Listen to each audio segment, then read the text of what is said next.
Oke, selamat bertemu lagi. Jadi hari ini cikgu akan sentuh berkaitan dengan satu lagi topik yang baru, yaitu faktor-faktor mempengaruhi keluk permintaan.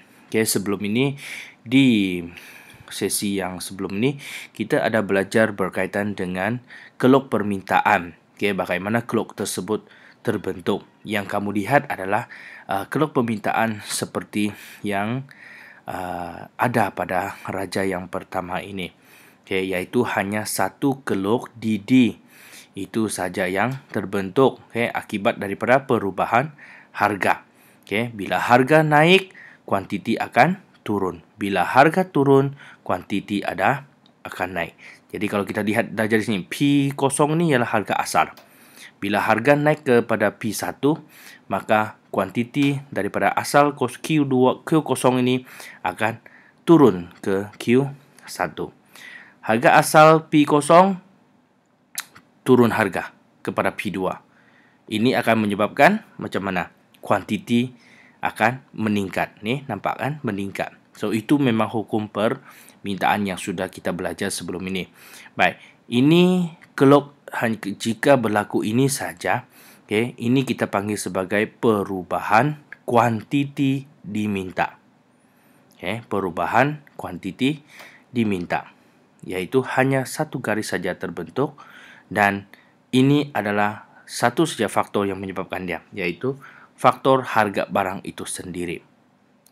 Alright. Situasi yang kedua pula, keluk asal adalah D0. Keluk permintaan yang asal. Baik, keluk yang asal ini akan berubah, ataupun beralih mengikut faktor-faktor tertentu. Sama ada dia akan beralih ke sebelah kiri, iaitu kuantiti menurunlah, ataupun beralih sebelah kanan yang akan menyebabkan kuantiti meningkat. Nampak di sini. Kalau di D0 asal, Q kuantiti hanya kosong. Kuantiti adalah Q0. Sekiranya beralih ke sebelah kanan, kuantitinya adalah Q2. Maksudnya sudah turun. Sekiranya keluk beralih ke sebelah kanan, Q akan menjadi bertambah. Ini kita panggil sebagai perubahan permintaan. Perbezaan antara dua di sini. Satu ada kuantiti, satu tiada perkataan kuantiti. Ingat itu benda. Alright. Jadi ini sedikit ulasan tentang keluk yang ada di atas ini. Ini kita lihat kuantiti berubah di keluk itu sendiri sahaja. Akibat daripada perubahan harga barang itu sendiri. Itu sebenarnya sudahlah faktor barang itu sendiri saja. Ini pula ialah keluk beralih ke kiri atau ke sebelah kanan. Ini menyebabkan kuantiti permintaan berubah daripada akan beralih, ataupun peralihan keluk permintaan akan berlaku. Ini adalah disebabkan oleh faktor-faktor lain yang akan kita bincangkan pada hari ini. Yang pertama kita lihat faktor harga barang itu sendiri. Ini hanya berlaku pada keluk yang ini saja. Perubahan kuantiti permintaan, iaitu disebabkan oleh harga barang itu sendiri. Apabila soalan bagi ini dan ingin kamu bincangkan, faktor mempengaruhi keluk permintaan, jadi satu saja jawapan anda, yaitu faktor harga barang itu sendiri. Perubahan harga barang itu sendiri menyebabkan kuantiti permintaan akan berubah. Apabila harga naik, kuantiti diminta akan turun. Apabila harga turun, kuantiti akan naik. Ini yang berlaku. Baik, kita ke faktor-faktor lain yang menyebabkan peralihan keluk permintaan yang berlaku di situasi di sini. Perubahan permintaan. Faktor yang pertama kita lihat pendapatan individu. Peningkatan pendapatan individu. Peningkatan pendapatan individu. Di sini cikgu pendapatan individu meningkat, keluk permintaan akan beralih sebelah kanan. Kuantiti diminta akan meningkat. Apa maksud dia di sini? Kita andaikan D0 ini adalah keluk asal. Bila satu orang itu seorang individu itu pendapatannya meningkat, gaji bertambah. So, ini akan menyebabkan keluk permintaan terhadap suatu barang akan beralih ke sebelah kanan. Walaupun harga beras tidak berubah, tetapi kuantiti terhadap beras itu sudah meningkat disebabkan oleh pertambahan pendapatannya. Okay? Walaupun harga tidak ubah, tapi dia kuantiti akan meningkat sebab apa? Pendapatan individu. Okay. Sebaliknya pula peningkatan individu menurun. Apa ni? Pendapatan individu menurun. Okay. Gaji turun. Jadi apa yang akan berlaku? Keluk permintaan terhadap suatu barang akan beralih ke sebelah kanan di sini. Okay. Contohnya gaji dipotong RM100. Sepatutnya satu bulan itu dia kena beli satu kotak Maggi. 10 bungkus mie Maggi. Jadi sebabkan pendapatannya menurun, maka beliau terpaksalah kurangkanlah beli Maggi, mungkin kurang menjadi 8 kotak Maggi, 8 bungkus Maggi.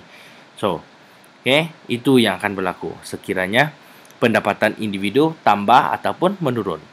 Baik, untuk cita rasa pengguna. Contohnya kita lihat kepada cita rasa pengguna terhadap telefon bimbit.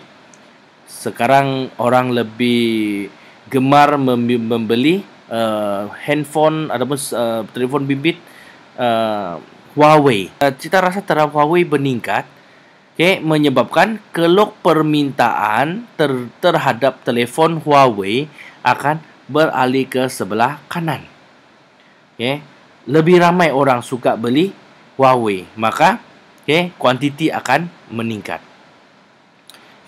Sebaliknya, sekiranya cita rasa pengguna terhadap suatu barang menurun, maka itu boleh menyebabkan keluk permintaan dia beralih ke sebelah kiri pula.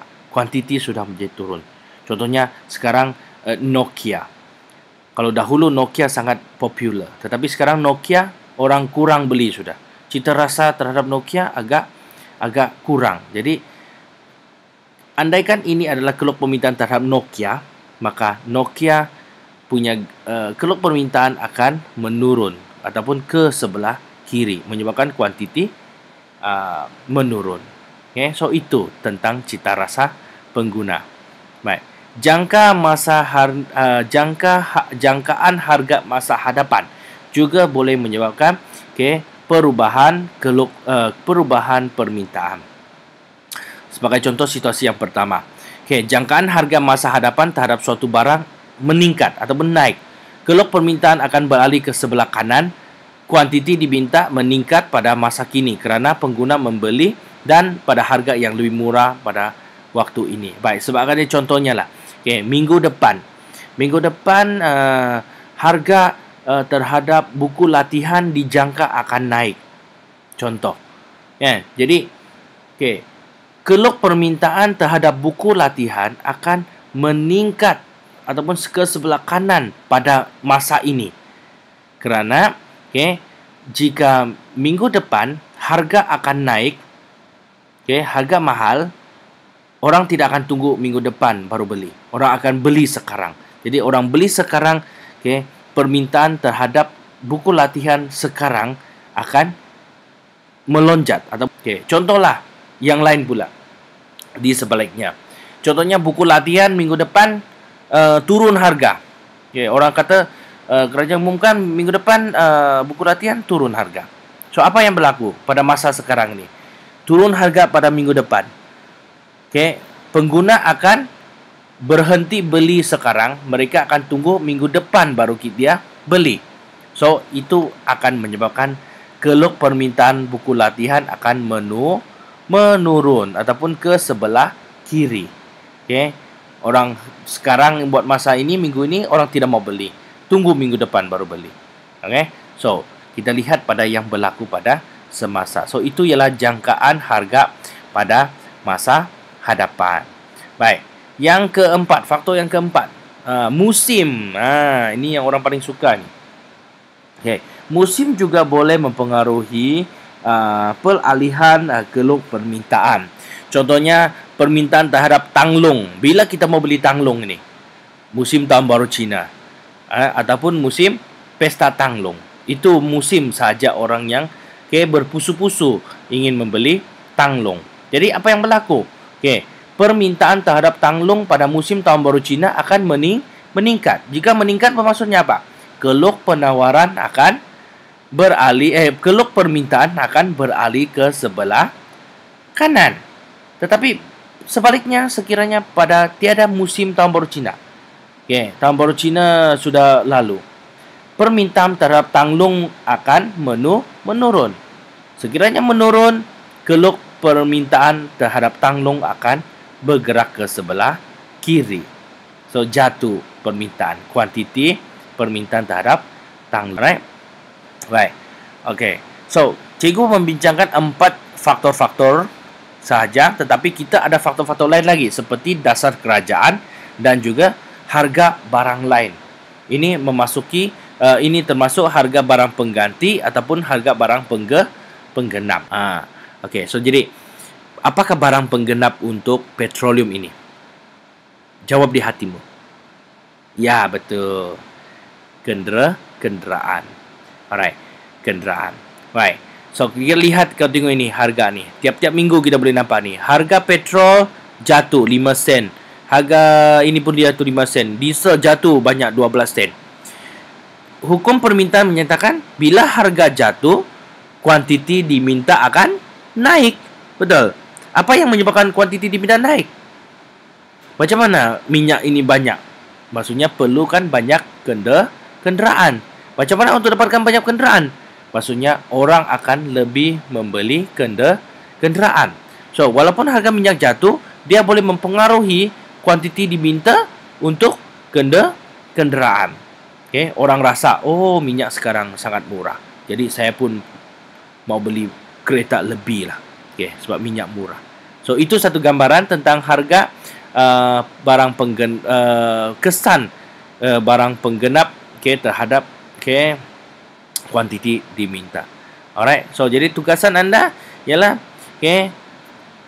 sila buat catatan ringkas berkaitan dengan 4 faktor yang sudah cikgu bagi.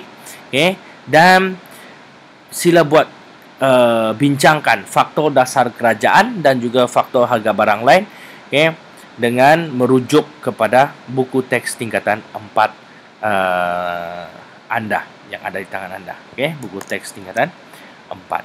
So, jadi itu saja tugasan dan juga perkongsian kita pada hari ini. Dan kita akan bertemu lagi di waktu yang akan datang. Terima kasih.